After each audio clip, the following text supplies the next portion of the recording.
तो अभी हम स्टार्ट करने जा रहे हैं हमारे रूल नंबर 19। इसके अंदर हम पढ़ेंगे सिटिंग अरेंजमेंट। ठीक है, सिटिंग अरेंजमेंट के यूपीएससी के अभी तक जितने भी पीवाईक्यू आए हुए हैं 2013 से लेके 2025 तक, वो कम्प्लीटली हम इसमें पढ़ेंगे। तो अब सिटिंग अरेंजमेंट में बेसिक से हम देखते हैं कि बेसिक में क्या होता है। इसमें there are 3 types of question. ठीक है, 3 टाइप से क्वेश्चन बन सकते हैं। पहला लाइनर के अंदर, दूसरा सर्कल के अंदर, तीसरा स्क्वायर व रेक्टेंगल के अंदर सिटिंग अरेंजमेंट में। अब लाइनर के अंदर आपको क्या दिया होगा कि एक रो दी होगी। ठीक है, एक रो के अंदर वो आपको बोलेगा कि 1 पर्सन मतलब 5 पर्सन्स लेफ्ट से राइट बैठे हुए या राइट से लेफ्ट बैठे हुए। ठीक है, लेफ्ट से राइट या राइट से लेफ्ट बैठे हुए। उनका नॉर्थ की तरफ फेस है या फिर साउथ की तरफ फेस है, ऐसे करके। फिर वो फेस दोनों का इन फ्रंट ऑफ, दोनों का सामने सामने है, या फिर ऐसे दे देगा। सर्किल के अंदर क्या करेगा, जब आपको सर्किल के अंदर क्या करेगा, सर्किल के अंदर सर्किल की तरफ मूव करके, मतलब सर्किल की तरफ फेस करके यदि कोई पर्सन बैठे हुए हैं, ठीक है, तो उनको बैठाने का जो तरीका होता है ना, जो सिटिंग है, उनकी सिटिंग क्या होगी वो हम ध्यान रखना। हमेशा किसी एक वो सर्किल में कहीं से भी स्टार्ट कर सकते हो आप। सर्किल के अंदर आप कहीं से भी स्टार्ट कर सकते हो बैठाने के लिए। तो वहाँ से जब अब जैसे आप इस पर्सन को यहाँ से बैठाना स्टार्ट कर रहे हो, ठीक है, ए पर्सन है, तो इस तरफ का वाला यहाँ से मतलब ये होगा लेफ्ट साइड और ये होगा राइट साइड। ठीक है, यदि सर्किल के अंदर यदि पर्सनस का फेस बाहर है, मतलब आउटर साइड है, सर्किल के आउटर साइड है, इनर साइड नहीं है, तो आपके पास में फिर वो क्या हो जाएगा, उसका लेफ्ट और राइट चेंज हो जाएगा। ठीक है, तो ये हो जाएगा राइट और ये हो जाएगा लेफ्ट। फिर स्क्वायर और रेक्टेंगल के अंदर सेम वो ये कि लेफ्ट और राइट में ऐसे ही फेस करके बैठाना है। लेफ्ट और राइट का ये कॉन्सेप्ट होगा, सामने इन्वर्टेड होगा तो ये होगा इन, मतलब फेस सामने की तरफ है रेक्टेंगल के अंदर, तो उसका लेफ्ट और राइट के अंदर हम ऐसे बैठाएंगे। इसको मान एज्यूम करके, लेट एज्यूम करके, जब भी क्वेश्चन के अंदर आपको हु दिखेगा, मतलब हिंदी में भी थोड़ा पढ़ना है ऐसे क्वेश्चनों को, तो जब पड़ोसी या पास वाले का जो भी आएगा ना, तो वो होगा हु से। एंड और बट, एंड और बट आएगा आगे के सेंटेंस में। जैसे अब हम स्टार्ट करने जा रहे हैं PYQ. 5 people A, B, C, D and E are seated about a round table. Every chair is spaced equidistance from adjacent chair.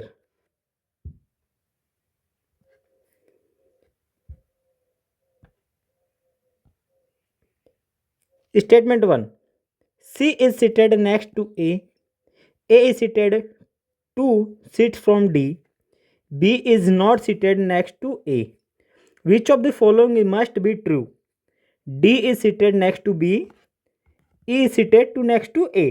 Select the correct answer from the code given below. अब देखो, इसके लिए हम क्या करते हैं, diagram बनाते हैं।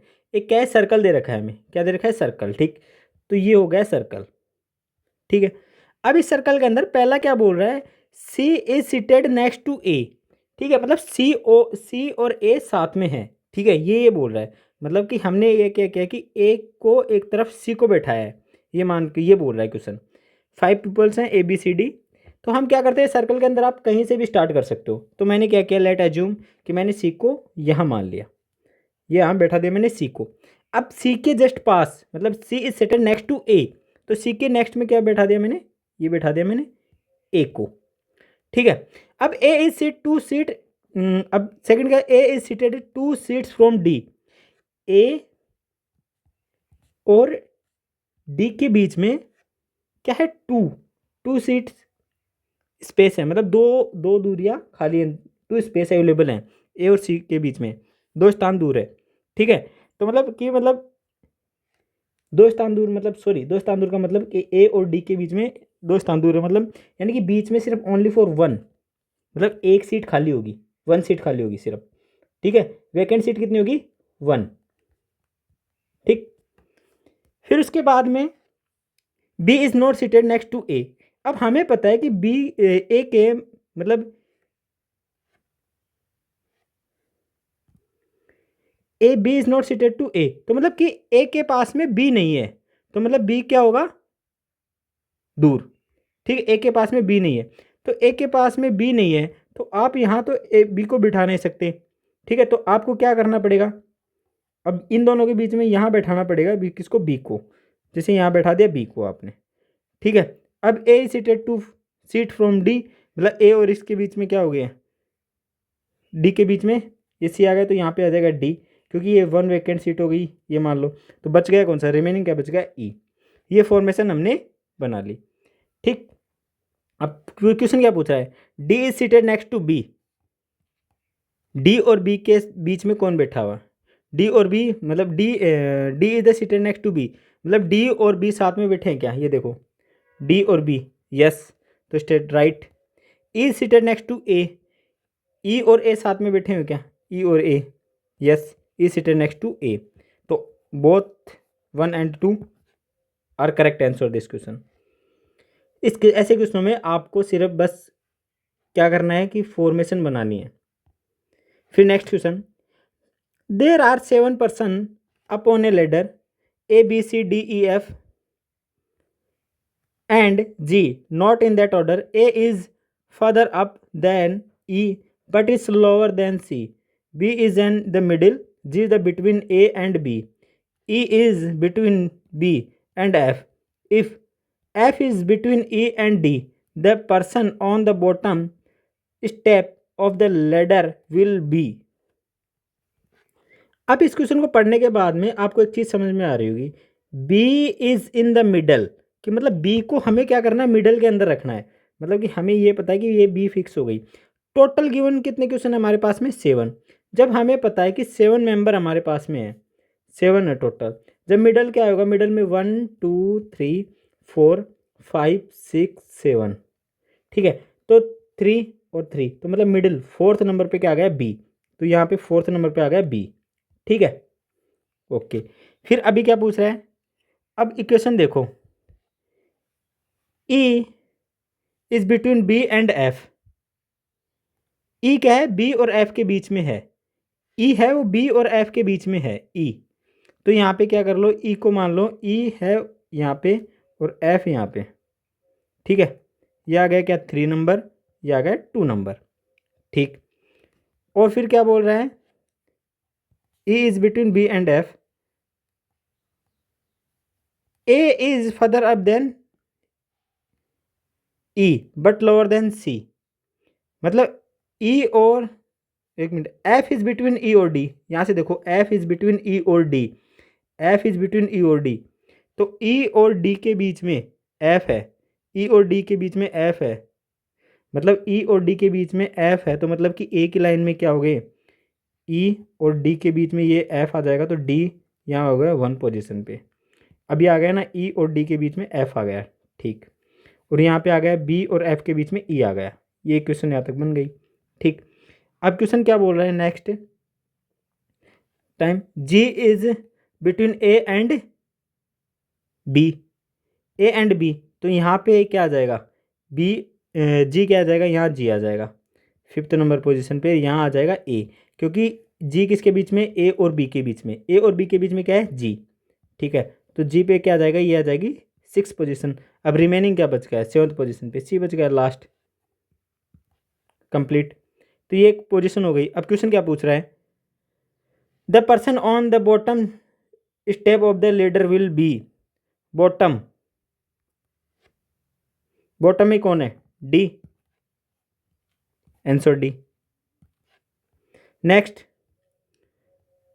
4 children are sitting in a row, A is occupy the seat next to B but not next to C, if C is not sitting next to D, who is are occupying seat adjacent to D। अब देखो इस question को थोड़ा सा सोचना कि मतलब कि हमारे पास में टोटल कितने बच्चे हैं, टोटल कितने चिल्ड्रन हैं, 4, ठीक है। अब 4 हैं तो ये क्या बोल रहा है कि A is next to B, मतलब A is next to B, या तो ये फॉर्मेट बन सकता है और दूसरा फॉर्मेट क्या बन सकता है, बी या ए, मतलब ये बी और ए और बी। फिर क्या बोल रहा है, A is occupy seat next to B but not next to C, but A is not next to C, मतलब A is not next to C. ठीक है, इसका मतलब क्या हुआ कि there must be someone between A and C, मतलब A and सी के बीच में कोई ना कोई है, यदि वो पास में नहीं है। ठीक है, तो ए और एंड सी के बीच में कोई ना कोई बैठा हुआ है। ठीक, अब फिर अगला बोल रहा है C is not sitting next to D, C is not sitting next to D, मतलब C and D can not be neighbour, मतलब ये पड़ोसी नहीं है। C and D can not be neighbour, तो इसका मतलब क्या हुआ कि ये मान के चलो इसकी फॉर्मेशन कैसे बनेगी, इसकी फॉर्मेशन ऐसे बनेगी कि सी तो ए और डी के पास में नहीं है, तो यहाँ रखो इसको सी को। ठीक है, अब सिर्फ ओनली फॉर वन पर्सन जो सी के बीच में, सी के पास में बैठ सकता है, वो है बी, क्योंकि आप ए और डी तो बैठेगा नहीं, तो यहाँ आ जाएगा ए, और फिर बचेगा क्या, ये यहाँ बचेगा डी। ठीक, तो ये फॉर्मेशन यहाँ से ये फॉर्मेशन ले लेगा। तो ये क्या क्वेश्चन क्या पूछ रहा है, अब क्वेश्चन पूछ रहा है who is occupying seat of the adjacent of D, D के पास में कौन है, ए, option A, option B.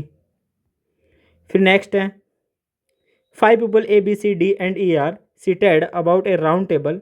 Every chair is spread equidistant from adjacent chair. C is seated next to A. A is seated 2 seats. I think ये repeat हो गया क्या, same ही। एक minute, just 1 second, ऊपर वाला 3 statement and 2 must be true, 1 and 2 3 नहीं, repeated नहीं है, बट लेकिन आप देखो कि लगभग लगभग मतलब सेम सा ही क्वेश्चन है। ठीक है, C is next to A. A is seated 2 seat from D. In that means 1 person between them. मतलब इनके बीच में एक पर्सन बैठा हुआ है, मतलब A और D के बीच में एक पर्सन है। ठीक है, B is not seated next to A. ठीक, अब टोटल वही क्या है हमारे पास में, क्या है, राउंड टेबल, राउंड टेबल मतलब सर्कल, सर्कल कर लिया हमने। अब वही सेम, अब on the basis of the above information which of the following must be true, इनमें से कौन सा ट्रू होगा। अब क्या करना है, हमें कहीं से भी रैंडमली बैठा लो, यहाँ बैठा लिया हमने सी को। ठीक है, C is next to A, next इसके पास में रख दो ए को। अब फिर क्या बोल रहा है, A is seated to D, मतलब ए और डी के बीच में एक होगा, तो इसको यहाँ रख दिया डी और यहाँ पे स्पेस दे दिया अभी। B is not seated to A, तो यहाँ तो बी आएगा ही नहीं, क्योंकि नॉट सीटेड टू ए, तो बी कहाँ बचेगा, बी यहाँ रख दो। ठीक है, तो यहाँ क्या आ जाएगा, यहाँ पे आ जाएगा ई, रिमेनिंग पोर्शन। अब क्या बोल रहा है, D is seated next to B, D is seated next to B, D is seated next to B, true. E is seated next to A, E is seated next to A, true. D and C, D and C are separate by 2 seat, D and C are separate by 2 seat, D and C, D and C, यहाँ से आप देखोगे तो only for 1, और यहाँ से आप देखोगे ओनली 1 सीट, ऑक्यूपाइड बी से ओनली 1 सीट ही होगी ना, ओनली 1 सीट, तो यहाँ से तो होगा ही नहीं, तो थर्ड ये गलत हो जाएगा, तो 1 एंड 2 ओनली। अब देखो ये 12 के अंदर ही क्वेश्चन आया हुआ है, और सेम मतलब यहाँ से ये 13 के अंदर, मतलब इन्होंने क्या किया, यहाँ तक ये सेम क्वेश्चन था, और इसको इन्होंने क्या किया, यहाँ से थर्ड स्टेटमेंट को रिमूव कर दिया यहाँ से इन्होंने। ठीक, PYQ लगाने के ये फ़ायदे होते हैं। फिर आता है next, consider the following ABCDEFG and H are standing in a row facing north. B is not neighbor of G. F is to the immediate right of G and neighbor of E. G is not at the extreme end. A is sixth of the left of E. H is the sixth of the right of C. Which of the following is the correct in the respect of the above? अब हमें जो direct given position दे रखी है उसके बारे में सोचना है कि हमें एक स्टैंडिंग मतलब एक स्टैंडिंग रो के अंदर खड़े हैं, नॉर्थ के अंदर फेस करके खड़े हैं, ठीक है, नॉर्थ के अंदर फेस करके खड़े हैं। अब हमें क्या करना है, हमें पोजीशन दे रखी है कि A is the sixth to the left of E, मतलब सिक्स लेफ्ट ऑफ ई का मतलब क्या हो गया कि ए यदि एक नंबर पे है, मतलब कि ए 1 पोजीशन पे है, तो ई कौन सी पोजीशन पे होगा, ई होगा 7th पोजीशन पे। कौन सी पे होगा, 7th पोजीशन पे। और यदि ए 2nd पोजीशन पे है तो ई कौन सी पे होगा, 8th पोजीशन पे। ठीक, फिर क्वेश्चन क्या पूछा अगला, H is the six to the right of C, यदि H is the six to the right of C, मतलब यदि सी फर्स्ट पोजीशन पे है, सी फर्स्ट पोजीशन पे है, तो एच कौन सी पे होगा, 7th पे। और यदि सी 2nd पोजीशन पे है तो एच होगा 8th पोजीशन पे। ठीक है, अब इन दोनों को क्या करना है, कंबाइन करके चलना है हमें। तो F is the immediate right of G and neighbour of E, मतलब कि ये पोजीशन आपको दिखेगी आगे पीछे, मतलब कि F is the immediate right of G, मतलब जी, एफ और ई। ठीक है, यदि ई की पोजीशन 8 पे है, ई की पोजीशन यदि 8 पे है इसके अकॉर्डिंग, यदि ई की पोजीशन 8 पे है तो फिर इसकी पोजीशन 7 पे होगी। ठीक, अब फिर उसके बाद में हम मतलब इसके अकॉर्डिंग, तो अब देखो यहाँ हम इसको जचाते हैं ऐसे, क्या करना है कि ए एक 1 पोजीशन पे रखना है ए को। ठीक है, अब हम क्या करेंगे, 2nd पोजीशन पे रखेंगे फिर सी को। अब 2nd पोजीशन पे सी को रखेंगे तो एच होगा 8th पोजीशन पे, और ई को रखेंगे तो ई होगा 7th पोजीशन पे इसके अकॉर्डिंग। ठीक है, ये 8th पे। ठीक, और वो GH7 ये इक्वल्स टू के अंदर आ जाएंगे, तो ये आ जाएगा G6 पे, जी आ जाएगा F7 पे आ जाएगा, एफ इज 7, ई इज 7, ई आ जाएगा 7 पे, 1 पे आएगा तो ई आ जाएगा 7 पे, एफ आ जाएगा 6 पे, और जी आ जाएगा 5 पे। ठीक, अब आपके पास में रिमेनिंग स्पॉट कितने बचे, देखो 1 हो गया, ठीक है, 2 आपके पास में हो गया, अब एक तो बचा रिमेनिंग 3, एक बचा 4, 5 यहाँ हो गया, 6 यहाँ हो गया, 7 यहाँ हो गया, 8th यहाँ हो गया कंप्लीटली इसके अकॉर्डिंग। अब G is not the extreme end, भाई जी को लास्ट में नहीं बैठा सकते आप, इसीलिए हमने इसको क्या लिया, 5 लिया है। ठीक है, और B is not neighbour of G, मतलब बी ये जी के पास में भी नहीं हो सकता, तो इसका मतलब यहाँ पे हमने फाइनल कंक्लूजन रखा, 3 पे रखा बी, और 4th पे रखा हमने डी, और 5th पे रखा हमने जी, और 6th पे रखा हमने एफ, और 7th पे रखा हमने ई, और 8th पे रखा हमने एच। ठीक, अब क्वेश्चन क्या बोला, which of the following is the correct in the respect of the in the above, C is the immediate of left of E, left of A, क्या left of A, C is the immediate, मतलब C is the right, C is the left of A, नहीं right में है, तो statement wrong. D is the immediate neighbour of B and F, D ए रहा, B and F नहीं, यहाँ पे क्या है, जी बी है। ठीक है, बी और जी के बीच में है एफ, ये डी, तो ये स्टेटमेंट भी wrong. G is to the immediate right of D, G 4th पे है, ये डी 4th पे है, और जी 5th है, राइट ऑफ डी, हाँ ये स्टेटमेंट राइट है। A and E are at the extreme end, A and E कहाँ पे, एच है, तो ऑप्शन सी। देखो ये थोड़े क्वेश्चन टाइम टेकिंग हो सकते हैं, क्योंकि ये क्वेश्चंस ऐसे ही बनेंगे, इनका और कोई हम लॉजिक नहीं सकते, इनको बेसिक से ही सॉल्व करना पड़ेगा। ठीक, फिर हम पढ़ते हैं next question, read the following information and the answer to items that follow, the plan of an office block for 6 officer, A B C D F is the follow, both B and C occupy office to the right of the corridor as one enters the office block, and A occupy on the left of the corridor. E and F occupy office an opposite side of the corridor, but their office do not face each other. The office of C and D face each other. E does not have a corner office. F office is the further down the corridor than as but on the same side. देखो, सीधी सी simple सी layman की भाषा में आपको एक बात बता देता हूँ। ऐसे क्वेश्चन जब भी दिखे होते बहुत ईजी हैं।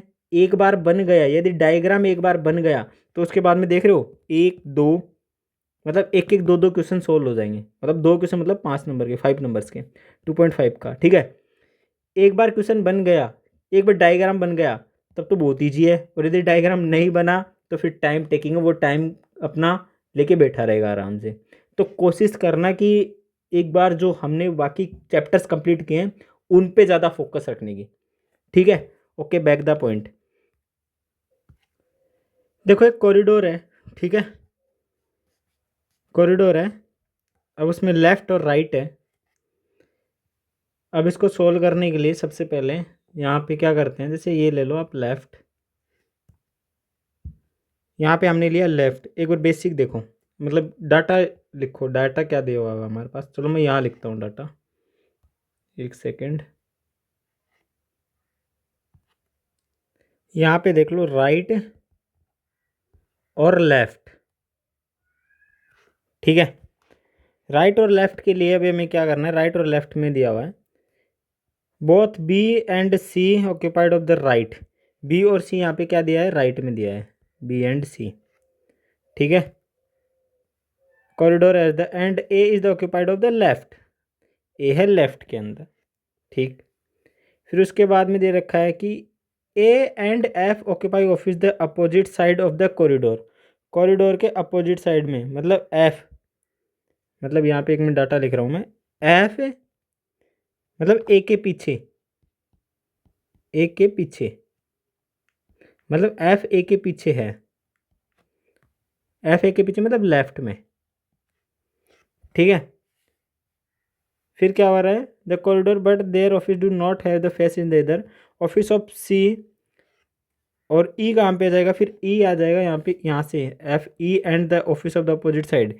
तो क्या ई यहाँ पे आ जाएगा, ई आ जाएगा एफ के अपोजिट, मतलब ई आ जाएगा एफ के अपोजिट, आ जाएगा राइट में, राइट में, ठीक है। अब बचा कौन आपके लेफ्ट, बचा कौन है, डी, डी बचा है। डी कहाँ रखेंगे, डी को रखो आप लेफ्ट में, क्यों, ताकि दोनों के 3-3 हो जाए कॉरिडोर के लिए कंप्लीटली। अब पोजीशन में देखो कि कौन कहाँ बैठा हुआ है। पोजीशन में एक बार ये चेक करो, फिर साथ में बना लेंगे। पोजीशन में ये देखो, E does not have a corridor office. E मतलब does not have, sorry corner, corner पे नहीं है, मतलब ई कॉर्नर पे नहीं है, मतलब ई मिडिल में है। ई कॉर्नर पे नहीं है मतलब ई मिडिल के अंदर है, मिडिल के अंदर है, ठीक है। और मिडिल में भी कहाँ पे, राइट साइड में है, ठीक। D face each of other C, the office of C and D face each other. C और डी आमने सामने हैं, मतलब ये दोनों फ्रंट में होंगे, ठीक है। सी और डी फ्रंट में होंगे। F office of the further down the corridor then A but on the same side, मतलब एफ ए से पीछे है, मतलब ए आगे है और एफ पीछे है। तो ए आगे है और एफ पीछे है, ठीक। बैक में, मतलब बैक में एफ है और ये है फ्रंट में, ठीक। अब हमें क्या बनाना है, सीधा डायग्राम बना दो। क्या, वही लेफ्ट का ले लो यहाँ से और यहाँ से राइट का ले लो कॉरिडोर में।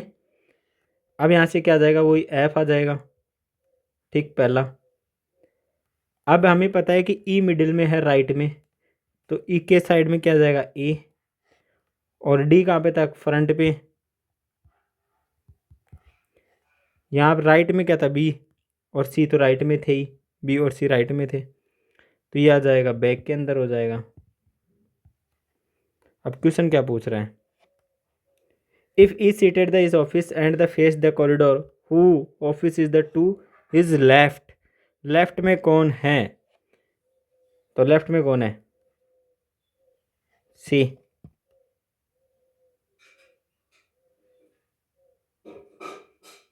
Next, who is the F immediately neighbour the neighbour, F के नेबर कौन होगा, एफ के नेबर ए ही होगा, ये बेग के अंदर कॉर्नर के ऊपर है, ये भी इधर, तो क्या होगा ए, ओनली ए। नेक्स्ट है, ये तो होगा ना कंप्लीट, हाँ ये तो होगा। नेक्स्ट है अभी, read the following information and the answer this question 3। 6 student A, B, C, D, E and F appeared in the several tests. Either C or F score the highest. Whenever C score the highest, then E score the least. Whenever F score the highest, B score the least. In all the tests, they got different marks. D score higher than A, but they are close competitor. A scorer higher than B, C scorer higher than A. अब इसका हमें diagram बनाना पड़ेगा, ठीक है, कि सबसे पहले diagram. अब हमें दो कंडीशन दे रखी हैं, पहली कंडीशन ये है और सेकंड कंडीशन ये है, ठीक। तो हमें कंडीशन क्या है, हमें कंडीशन के अकॉर्डिंग चलना पड़ेगा। कंडीशन के अकॉर्डिंग क्या है, सी, आइदर सी और F score the highest, whenever C score the highest then E score the list. मतलब सी क्या है, हाईएस्ट है, कंडीशन 1 में सी हाईएस्ट है और लिस्ट पे है ई, ठीक।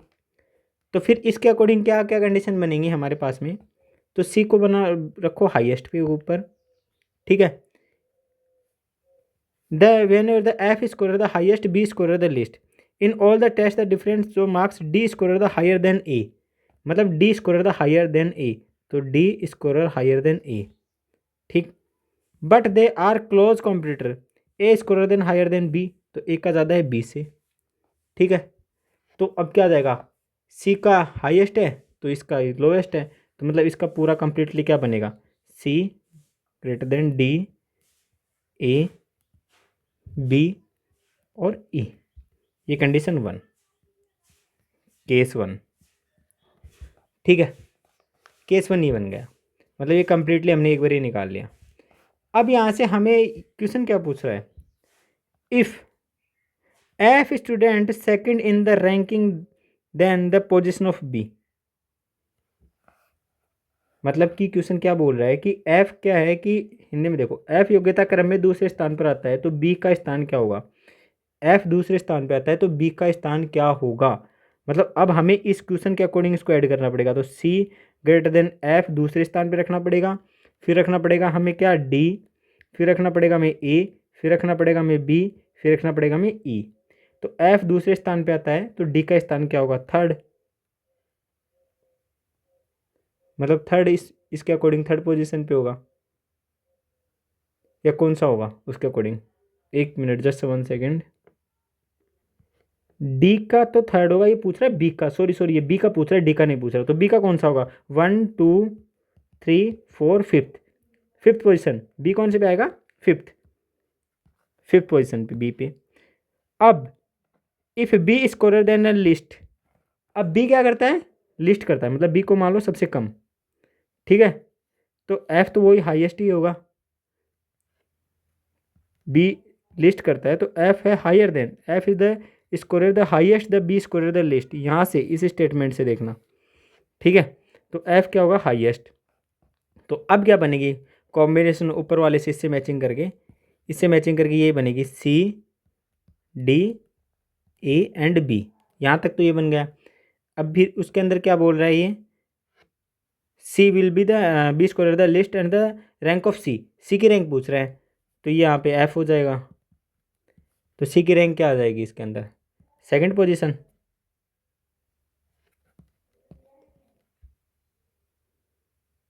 एक मिनट, या तो सेकंड या तो सी से सेकंड पे आएगा, लेकिन इसके अंदर ई का कन्फर्मेशन नहीं है ना, तो यहाँ पे ई भी आ सकता है फिर, क्योंकि यहाँ पे लिस्ट इस बार ई है नहीं, तो सेकंड एंड थर्ड ये आएगा इसका आंसर, सेकंड एंड थर्ड। फिर नेक्स्ट है, if E is the rank third, E third पे है, देखो ई थर्ड पे कर दिया इस बार इसने, ठीक है। Then which one of the following is the correct, तो राइट कौन सा होगा, वही same concept E and B से ले लो, C D E and B. अब इन्होंने ई को क्या किया, थर्ड पे रैंक पे रख दिया, तो एफ सी और थर्ड पे कर दिया ई, ये आ गया थर्ड रैंक पे। तो अब ये आ जाएगा डी, ये आ जाएगा ई, ये आ जाएगा बी। तो क्या पूछ रहा है ये, which of the following is the correct, इनमें से कौन सा करेक्ट होगा, E get more marks than C, E get more marks than C, तो E get more marks than C, wrong. C get more marks than E, C get more marks than E, yes right. E is ranked fourth, E कहाँ से fourth है, E तो third, A is the rank fourth, A कहाँ से fourth पे, 1 2 3 4 5, ए तो fifth पे है, D is the rank fifth, तो डी क्या है, फोर्थ पे है, तो ऑप्शन बी। फिर नेक्स्ट क्वेश्चन आता है, eight student A B C D E F G and H sit around a circular table equidistant from each they are facing the center of the table, not necessary in the same order. B and D sit neither adjacent to C nor opposite to C. A sit in the between E and D, and F sit in the between B and H. Which of the following is they definitely correct? देखो हमें diagram बनाना पड़ेगा इसके लिए, ठीक है। अब हमें इस क्वेश्चन को सॉल्व करने के लिए हमें एक सर्कल बनाना पड़ेगा, ठीक है। तो ये बना ली सर्कल, पहले इन्फॉर्मेशन हमें लिखनी पड़ेगी। अब इन्फॉर्मेशन कैसे लिखनी पड़ेगी, इसमें क्या दे रखा है कि द सेंटर ऑफ द है not necessary in the same order, B and D sit neighbour the adjacent of C, B और सी ने, ठीक है, अपोजिट टू सी, मतलब ये अपोजिट बैठा रहा है, तो मतलब इनमें तीन तीन का गैप होना चाहिए। A is sit between E and D. अब हमें पता है कि एक तो यहाँ से ये आ गया क्या, कि ए और सी के बीच में क्या है, मतलब ई और डी के बीच में, सॉरी ई और डी के बीच में ए है, तो हमारे पास में ये इन्फॉर्मेशन आई, ई और डी के बीच में कौन है, ए, ये एक इन्फॉर्मेशन आ गई। सेकंड इन्फॉर्मेशन हमारे पास में क्या आ रही है, and F sit between B और एच, बी और एच के बीच में कौन बैठ रहा है, एफ, ठीक है। अब नेगेटिव रूल एक होता है, वो क्या बोलता है कि, अब ये क्या बोल रहा है कि विच ऑफ द फॉलोइंग है, नेगेटिव रूल बोलता है कि बी और डी है ना, बी और डी सी के बगल में हैं या अपोजिट नहीं बैठ सकते, इसका मतलब ये हो गया, ठीक। तो अब क्या करना है हमें कि सी की पोजीशन की देखनी है, कि सी की पोजीशन, मतलब एक तो सी की पोजीशन देखनी है और जी की पोजीशन देखनी है हमें, ठीक है। तो सी और जी की पोजीशन के लिए अब हम क्या करेंगे,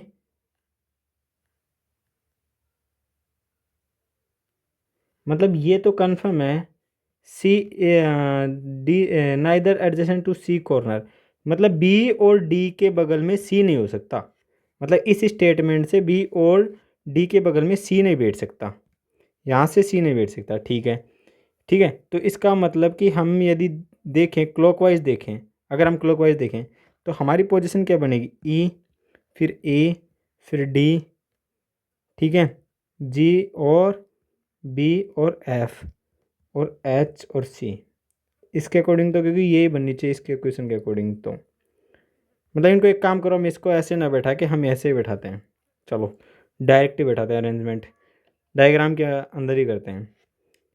यहाँ रख लिया मैंने ई,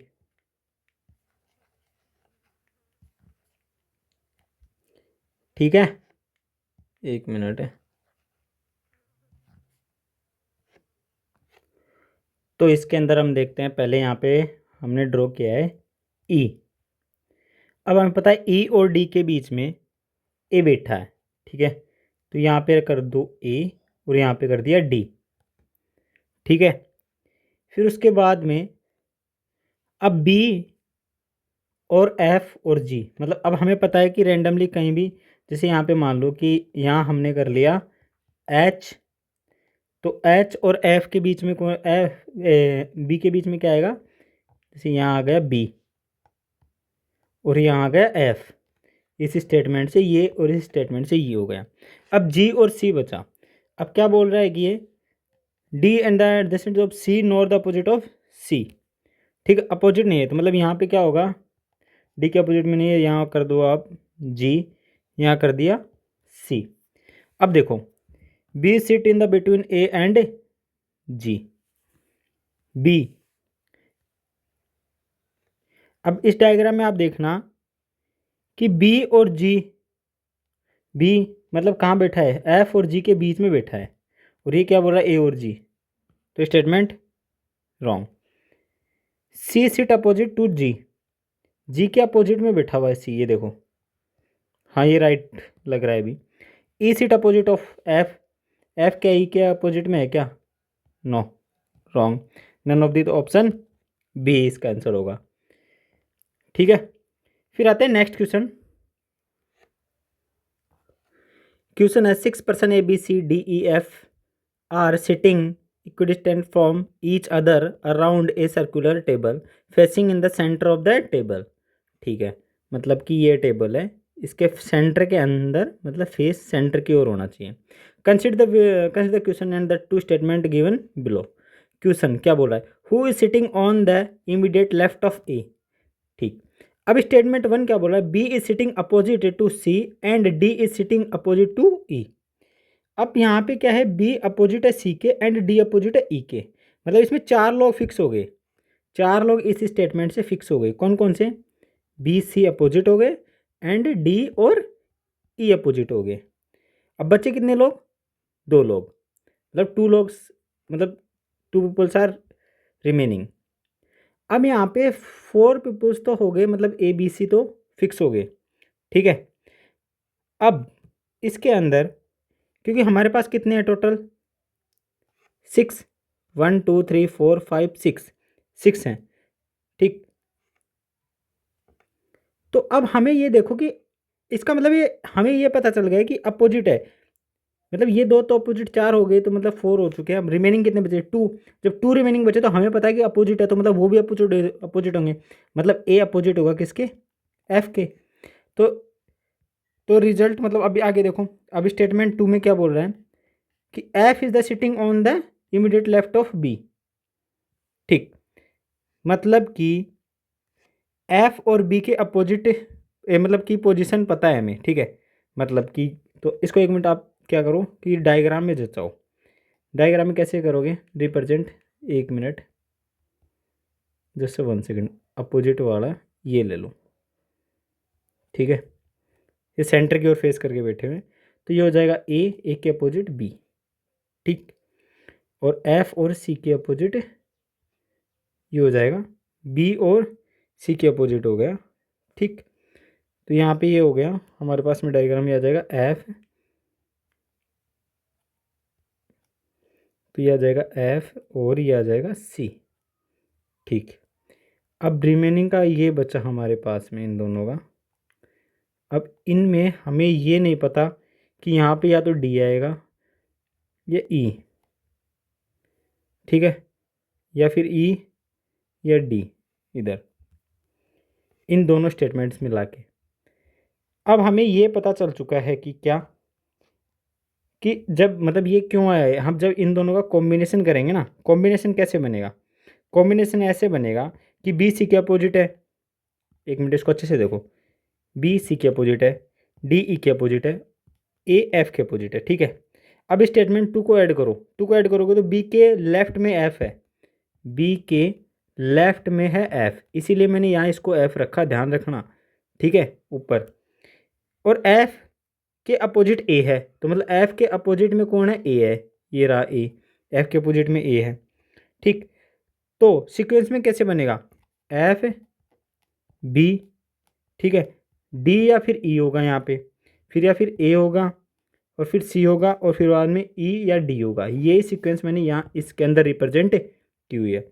तो अब हमारा क्या बना है, क्वेश्चन क्या बोल रहा है,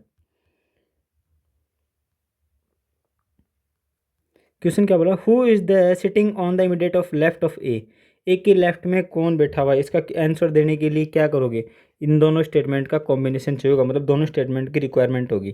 तो मतलब क्या होगा, both statement 1 and statement 2 are sufficient to answer this question, answer C. फिर चलते हैं हम नेक्स्ट रूल नंबर 20। अब ये रूल नंबर 20 है स्टेटमेंट बेस्ड क्वेश्चन के लिए, कुछ स्टेटमेंट बेस्ड क्वेश्चन के लिए। अब स्टेटमेंट बेस्ड क्वेश्चन में 1 मिनट के लिए ये, तो रूल नंबर 20 के अंदर स्टेटमेंट बेस्ड क्वेश्चन होंगे जिसके अंदर टाइप होंगे, एक होगा अजम्पशन, एक होगा कॉज एंड एक्शन के रूप में, कॉज एंड एक्शन के रूप में, एक होगा कॉज एंड इफेक्ट के रूप में, एक होगा आर्गूमेंट के टाइप में, एक होगा कंक्लूजन के।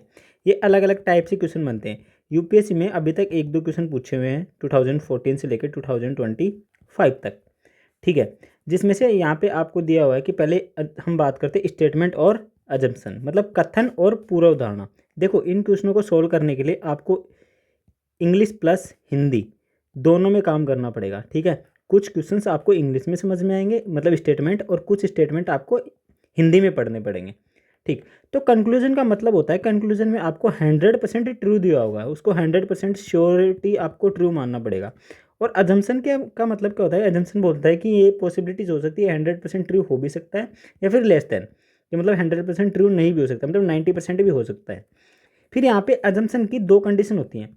पहली कंडीशन क्या होती है कि अजम्पशन और कंक्लूजन को सोल्व करने के लिए आपको स्टेटमेंट हमेशा ध्यान रखना कि स्टेटमेंट के अपोजिट में नहीं जाना है, मतलब कि स्टेटमेंट का विरोध मत नहीं करना है।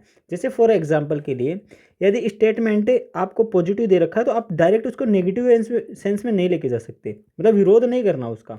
दूसरा, आपको स्टेटमेंट को इलॉजिकली नहीं सोचना है, मतलब अमान्य नहीं करना है, ठीक। मतलब ऑल अजम्पशन आर ट्रू, ये ध्यान रखना, ठीक। फिर आता है सेकंड नंबर पे कोर्स एंड ऑफ एक्शन, कथन और कार्यवाही। कथन और कार्यवाही के अंदर आपको दिया होगा स्टेटमेंट, और स्टेटमेंट में आपको प्रॉब्लम्स होगी, मतलब आपको क्या होगा ऐसे क्वेश्चन में, ये अलग से टाइप बनेगा, इक्वेशन बनेगा, उसमें आपको दिया होगा कि कोर्स एंड एक्शन दिया होगा, उसमें होगा कि आपको एक स्टेटमेंट दिया होगा और इस स्टेटमेंट के अंदर आपको प्रॉब्लम दी होगी। तो आपको क्या करना है कि कोर्स ऑफ एक्शन, मतलब कि आपको सॉल्यूशन निकालना है उन स्टेटमेंट में। कंक्लूजन के अंदर आपको कोर्स ऑफ एक्शन के अंदर 2 स्टेटमेंट होंगे 1 एंड 2, उसके अंदर आपको इस समस्या का, मतलब इस प्रॉब्लम का आपको सॉल्यूशन निकालना है, सॉल्यूशन ढूंढ के देना है, ठीक है। जैसे भारत के अंदर मान लो कि महंगाई, मतलब भारत के अंदर, ठीक है, महंगाई, इन्फ्लेशन बढ़ रही है, ठीक है, इन्फ्लेशन बढ़ रही है। तो आपको उस इन्फ्लेशन को, समस्या का जो इन्फ्लेशन वो समस्या है, उसका सॉल्यूशन निकाल के देना है कि भारत सरकार क्या क्या कर सकती है, इंडियन गवर्नमेंट क्या क्या कर सकती है, बजट कैसे पास के अंदर क्या क्या रिफॉर्म्स ला सकती है। तो ये ध्यान रखना, इस टाइप से क्वेश्चन बनेगा। फिर आता है cause and effect and result, मतलब कारण और कथन का परिणाम। इसके अंदर आपको ए और बी 2 स्टेटमेंट होंगे, जिसके अंदर ए के अंदर दिया होगा कॉज कारण, इफेक्ट उसका परिणाम, मतलब जो स्टेटमेंट होगा उसका उसमें परिणाम दिया होगा, ठीक है। इसके अंदर सोल्व करने के इसमें 4 या 5 स्टेप होती हैं। जैसे पहला, आपको क्या करना है कि जो ए स्टेटमेंट होगा उसको कॉज और बी, उसका मतलब कारण ही उसका परिणाम बनेगा, इफेक्ट बनेगा। दूसरा ए एंड बी, दूसरा क्या बनेगा बी, यदि बी स्टेटमेंट है आपके पास में, जो कोज है वो ए, मतलब ए स्टेटमेंट का इफेक्ट बन जाएगा, कभी कभी एक इस टाइप से बन जाएगा। फिर दूसरा क्या होगा कि दोनों में क्या रहता है, कोज कोज दिया होगा स्टेटमेंट, मतलब ए के अंदर भी बी के अंदर भी, तो इसके अंदर नो रिलेशन, मतलब इन दोनों के बीच में कोई रिलेशन नहीं होगा। फोर्थ के अंदर क्या होगा, जैसे इफेक्ट 1, जैसे स्टेटमेंट 1 का इफेक्ट 1 के तहत, तो स्टेटमेंट वन मतलब ए के अंदर आपको इफेक्ट 1 का और बी के अंदर इफेक्ट 2 का, मतलब C1 और C2, कोज मतलब कारण दिया होगा, यहाँ पे C1 का दिया होगा और यहाँ पे C2 का दिया होगा। उसी तरह ए के अंदर इफेक्ट 1 का, इफेक्ट 2 का और कॉज दोनों का। ये इस टाइप से क्वेश्चन बनता है।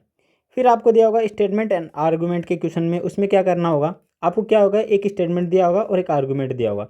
स्टेटमेंट जो दिया होगा ना, उसमें आपको एडवाइस दिया होगा, मतलब एडवाइस लेना होगा। एडवाइस में, आर्गूमेंट में या तो आपको यस या रीजन के अंदर, या फिर नो ओ या रीजन के अंदर करना होगा। आर्गूमेंट में आपको 2 टाइप से फेवर लेना है। पहला, या तो आपको इसको स्ट्रॉन्ग आर्गूमेंट की तरफ जाना है, या वीक आर्गूमेंट की तरफ जाना है। अब जैसे स्ट्रॉन्ग आर्गूमेंट कौन कौन से होते हैं, जो यूनिवर्सल ट्रूथ होते हैं, गवर्नमेंट्स के कुछ स्कीम्स हो गए, सुप्रीम कोर्ट हाई कोर्ट्स के कुछ अमेंडमेंट हो गए। यदि ऐसे स्टेटमेंट के अंदर आते हैं, आर्गूमेंट आते हैं, तो ध्यान रखना उनको हम स्ट्रॉन्ग आर्गूमेंट के अंदर काउंटिंग करेंगे। क्या करेंगे, स्ट्रॉन्ग आर्गूमेंट के। एक्सप्रेशन हो गया, वन वे हो गया, कोई भी स्टेटमेंट वन वे हो गया तो वो आर्गूमेंट क्या हो जाएगा, वन वे, स्ट्रॉन्ग आर्गूमेंट के अंदर है। दूसरा वीक, वीक के अंदर कंपेरिजन, ओनली, एडवाइस, यदि ऐसे वर्ड आते हैं, ठीक है, सुपरटिशियस, एम्बिजियस, ठीक है, अजम्पशन, ऐसे वर्ड, ये वर्ड जहाँ भी आपको मिले वो होगा वीक आर्गूमेंट। कौन सा आर्गूमेंट? वीक आर्गूमेंट, ठीक है। तो ये ध्यान रखना, स्ट्रॉन्ग आर्गूमेंट, वीक आर्गूमेंट, ये वर्ड ही ध्यान रखना, कभी कभी कुछ कुछ एक दो वर्ड ही मिल जाते हैं। फिर बनता है स्टेटमेंट एंड कंक्लूजन, मतलब निष्कर्ष। और आपको इसमें क्या होगा, स्टेटमेंट दिया होगा, उसका कंक्लूजन 100% ट्रू करना होता है। डायरेक्ट स्टेटमेंट से लिंक होगा, ये क्या होगा, डायरेक्ट स्टेटमेंट से लिंक होगा, ठीक। तो ये था रूल नंबर 20, जिसमें आपको कंप्लीटली ऐसे फॉलो करना होता है। अब चलो नेक्स्ट चलते हैं हम रूल नंबर 21। ये हमारी रीजनिंग का लास्ट रूल है 21। अब इसमें हम चैप्टर पढ़ेंगे काउंटिंग ऑफ फिगर। मतलब काउंटिंग ऑफ फिगर, आपको क्या हुआ कि काउंटिंग ऑफ फिगर मतलब आपको एक फिगर दी होगी, उसको काउंटिंग करना है, जिसके अंदर आपको क्या करना है कि काउंटिंग ऑफ फिगर में अलग अलग होता है। एक होता है ट्राइंगल का बन सकता है, एक स्क्वायर का बन सकता है, एक रेक्टेंगल का, एक सर्कल का, एक लाइन एंड हॉरिजॉन्टल, एक डायगोनल का, ठीक। ये काउंटिंग ऑफ फिगर इतने टाइप से क्वेश्चन पूछ सकता है। जैसे ट्राइंगल का, देखो यदि ट्राइंगल को हम डीपली पढ़ना चाहेंगे ना, तो डीपली तो बहुत ज़्यादा बड़ा लेंथी है, इसके अंदर अलग अलग टाइप चलते हैं। यहाँ मैंने कुछ बेसिक लिखा हुआ है। बेसिक में जैसे आप मान लो कि आपके पास में एक ट्राइंगल दिया हुआ है, ठीक है, जैसे यहाँ पे एक ट्राइंगल है, ठीक, ये ट्राइंगल है। अब इस ट्राइंगल को यदि बीच में से डिवाइड कर दिया जाए, तो इसको हमेशा ध्यान रखना है, इसको काउंट करना है 1 2। अब इसको क्या करना है, 1 + 2, इनको ऐड कर देना है और इसको करना है, टोटल आ जाएगा, टोटल कितने हो जाएंगे, 3। उसी तरह क्या कर रहा हूँ, जैसे फॉर एग्जाम्पल के लिए ये एक ट्राइंगल है, इसके अंदर मैंने 1 2 लाइन ड्रॉ कर दी, तो 1 2 3। अब इनको क्या करना है, 1 + 2 + 3, टोटल कितना होगा, 6 ट्राइंगल। अब इस ट्राइंगल के अंदर कितने से ट्राइंगल बनेंगे, 6 ट्राइंगल बनेंगे, ठीक है। तो ये ध्यान रखना। फिर यदि इसके अंदर से बीच में मैंने क्या कर दिया, एक लाइन ड्रॉ कर दी, तो लाइन कर दी तो मैंने यहाँ देखा 1 2, यहाँ से भी कितने बन रहे हैं, 3, क्योंकि 1 + 2, तो यहाँ से भी कितने बन रहे हैं, 3, और यहाँ से कितने बन रहे हैं, 3, तो 3 + 3 9, ठीक है। तो यहाँ से बनेंगे 9 टोटल ट्राइंगल। उसी तरह कुछ शेप हैं जो आपको डायरेक्ट याद रखनी है, जैसे इस ट्राइंगल के अंदर 16, इनको बेसिक से पढ़ोगे तो बेसिक से आराम से हो जाते हैं। अब जैसे इस ट्राइंगल के अंदर, अब इसके अंदर 4 × 2 = 8 कर रखा है। ये कैसे हुआ, देखो हमने क्या किया, ये एक स्क्वायर रेक्टेंगल पैटर्न होगा जिसके अंदर एक डायगोनल, ठीक। अब इसमें हमें काउंटिंग करनी है 1 2 3 4, उस काउंटिंग करके उसको 2 से मल्टीप्लाई कर देना है, तो उसका आंसर आ जाएगा 8। क्यों करते हैं हम इसे 2 से मल्टीप्लाई, वो समझने की कोशिश। देखो इधर ये क्या है, हमारे पास में एक रेक्टेंगल, अब इसमें एक डायगोनल ये है और एक डायगोनल ये है। अब बेसिक से समझने की कोशिश करना कि टोटल ट्राइंगल आपको काउंटिंग करके दिखाता हूँ, 1 2 3 4, ये 4 ट्राइंगल हो गए। अब आप देख रहे हो कि एक ट्राइंगल बनेगा ये, फिर एक ट्राइंगल बनेगा ये, इसी तरह एक ट्राइंगल बनेगा ये, और एक ट्राइंगल बनेगा ये। तो अब आप ऐसे देखते हो टोटल ट्राइंगल बनते हैं ना, वो बनते हैं 8। क्यों? क्योंकि हमने जब हम इसको पूरी शेप को ऐसे करके देखते हैं, तो हम इसको सिर्फ नंबरिंग करेंगे, काउंटिंग करेंगे, नंबरिंग करने के बाद उसको 2 से मल्टीप्लाई कर देंगे, ठीक है। ये ऊपर वाला ट्राइंगल और नीचे वाला ट्राइंगल लेके, तो हो जाएगा 4 × 2 = 8, ठीक।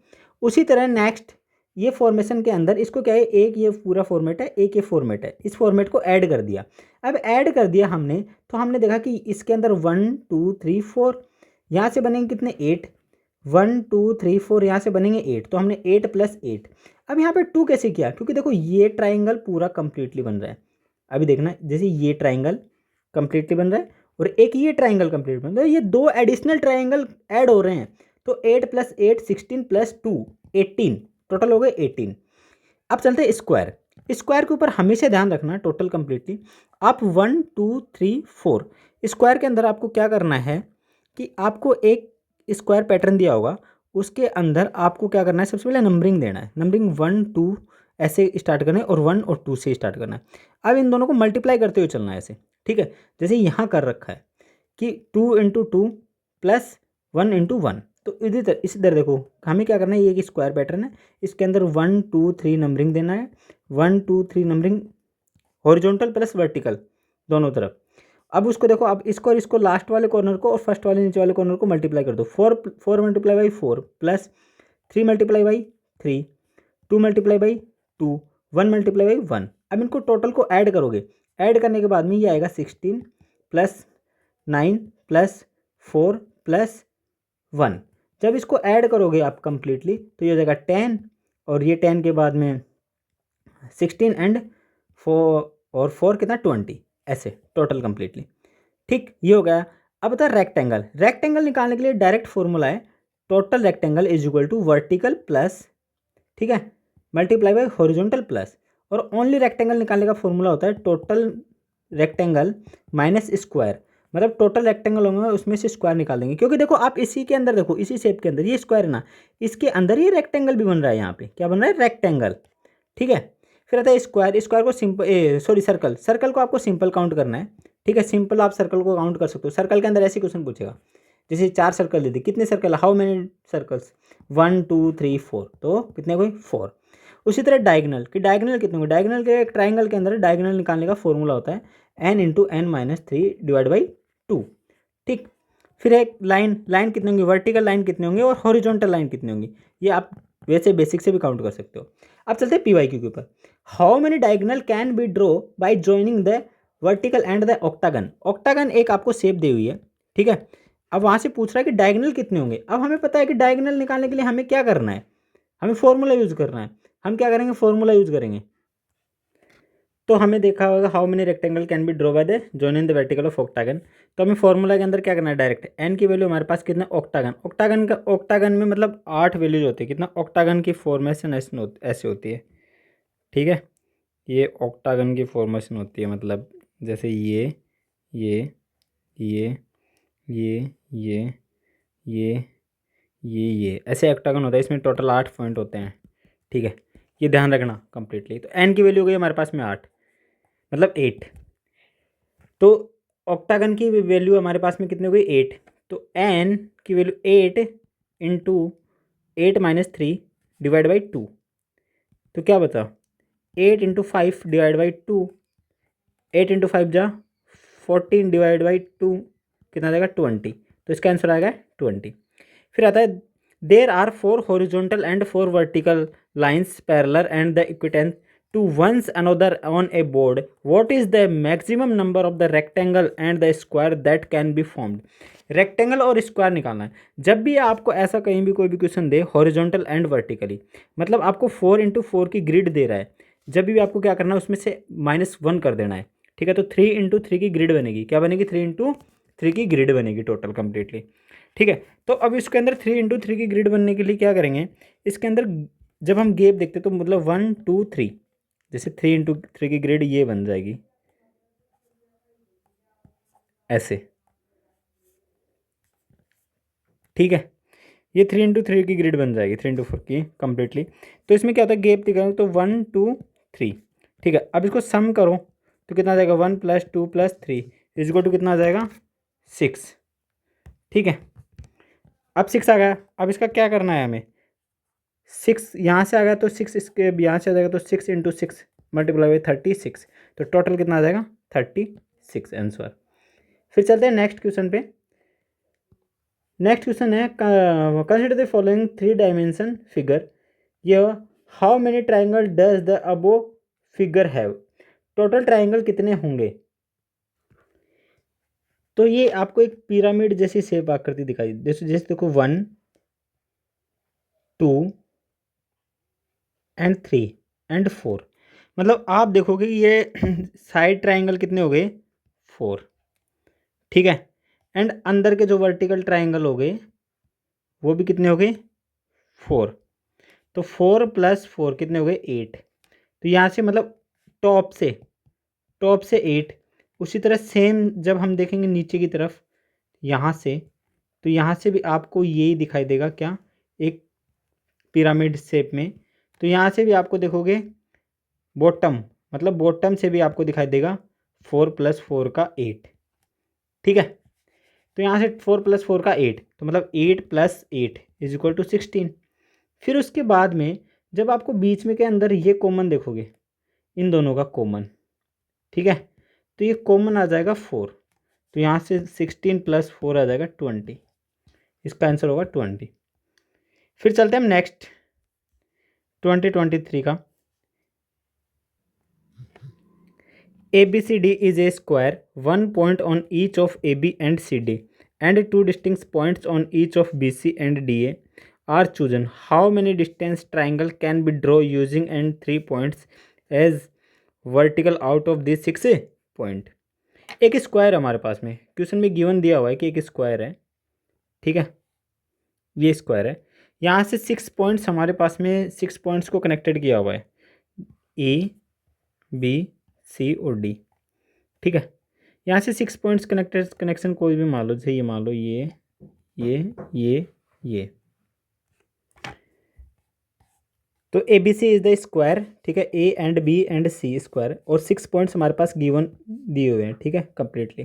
तो हमें चूजन करना है कि हमें कि ट्राइंगल कितने बन सकते हैं, मेकिंग ऑफ द ट्राइंगल यहाँ से। तो हमें क्या करना है कि सबसे पहले हम एक permutation and combination P and C का हम चैप्टर पढ़ के आए हुए हैं, वहाँ पे हमने एन सी आर का एक फॉर्मूला देखा था, factorial N factorial R into N minus R, ये हमने एक फॉर्मूला देखा था एनसीआर का कंप्लीट का। तो इस फॉर्मूला बेस से भी हम इसको क्वेश्चन को डील कर सकते हैं। जैसे फॉर एग्जांपल के लिए हमारे पास पॉइंट्स कितने हैं, 6 पॉइंट्स, तो एन की वैल्यू हमारे पास में क्या आ गई 6, और हमें क्या चाहिए, ट्राइंगल चाहिए। तो ट्राइंगल कितने पॉइंट्स होते हैं, ट्राइंगल में बनते हैं 3, तो आर की वैल्यू आ गई हमारे पास में 3, तो 63। तो इसकी वैल्यू क्या हो जाएगी हमारे पास में, factorial 6 is equal divide by factorial R की वैल्यू क्या है 3 फैक्टोरियल इंटू एन की वैल्यू क्या है 6 माइनस 3। तो इसको सोल्व करने के लिए हम क्या करेंगे, फैक्टोरियल 6 को क्या लिख सकते हो आप 6 इंटू 5 इंटू 4 इंटू यहाँ पे 3 फैक्टोरियल कर दो।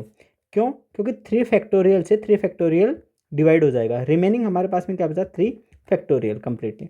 तो अभी इसकी वैल्यू क्या आ जाएगी 6 into 5 into 4 divide by 3 into 2 into 1, तो 2 से 2, 3 से 2, तो क्या बचा हमारे पास में 2 5 जा 10, 10 2 जा 20, तो यहाँ पे क्या बचेगा 20। टोटल ट्राइंगल कितने आ गए 20, तो ट्राइंगल टोटल इसका आंसर क्या आ जाएगा 20। इस प्रकार हमने रीजनिंग के कम्प्लीटली 21 रूल के अंदर कम्प्लीटली एक एक चैप्टर्स को कम्प्लीटली किया है। Okay, thank you so much.